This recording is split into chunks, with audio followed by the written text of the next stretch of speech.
Also joining us to break down the 86th Texas legislature is State Senator Pat Fallon. Senator, welcome back. Thanks, Nick. I appreciate it. Good to see you. Great to be back.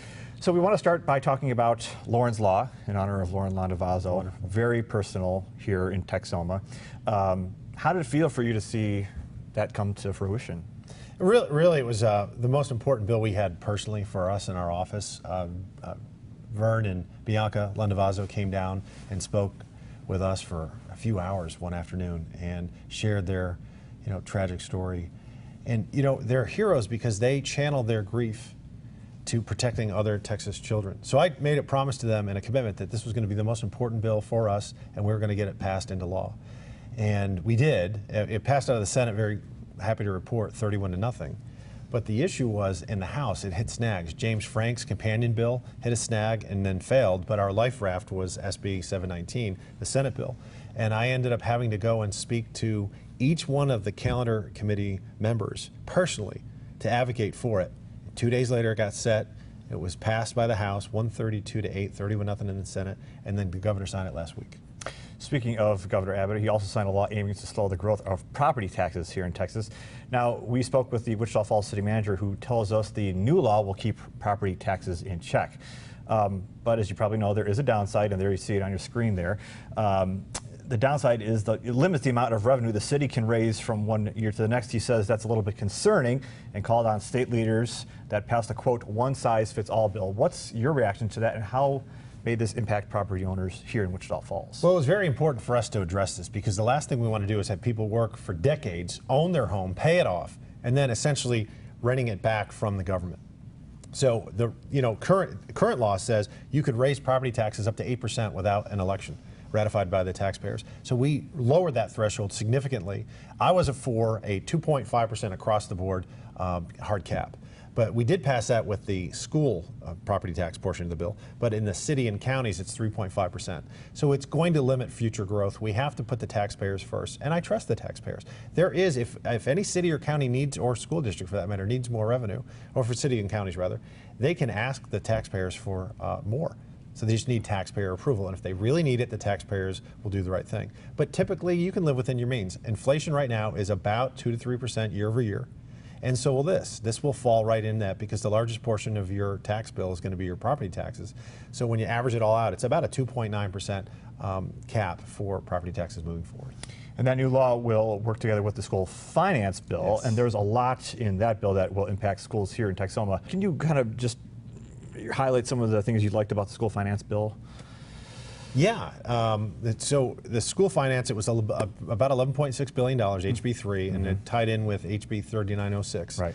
And one of the big things is, okay, I've knocked on probably 15,000 doors in the last 10 years. I've never heard one person ever say, STAR testing, love it, don't change a thing. That just never happens. So we needed to address STAR testing. So here's some startling statistics. Until third grade, a child is learning to read. After third grade, they're reading to learn.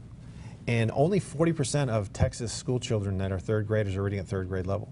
If you break it down demographically, free and reduced lunch, economically disadvantaged kids, it's only 30%, and minority kids, it's only 20%. So we needed to take STAR testing and do a few things. First of all, obviously improve reading skills and ability, but remove the high stakes testing. We're testing kids at the end of the year for 3 hours, not testing what they know, testing their endurance. So we broke that down, lowered the stakes, and said we're only going to do 45 minutes of testing, but we're going to do it at the beginning, middle, and end of the year, so then we can better track them. So that was a very important thing moving forward. And we're addressing $4.5 billion. We're putting that into getting better classroom outcomes. And then fast forward 9 years later, we need to ensure that our high school seniors can either go to college, already have learned a trade, highly skilled labor, plumber, electrician, that sort of thing, or enter the military. And only about a third of our kids right now have the mental aptitude and can pass the physical requirements to go into the military. So we need to do much better at the third grade level than all the way through to high school.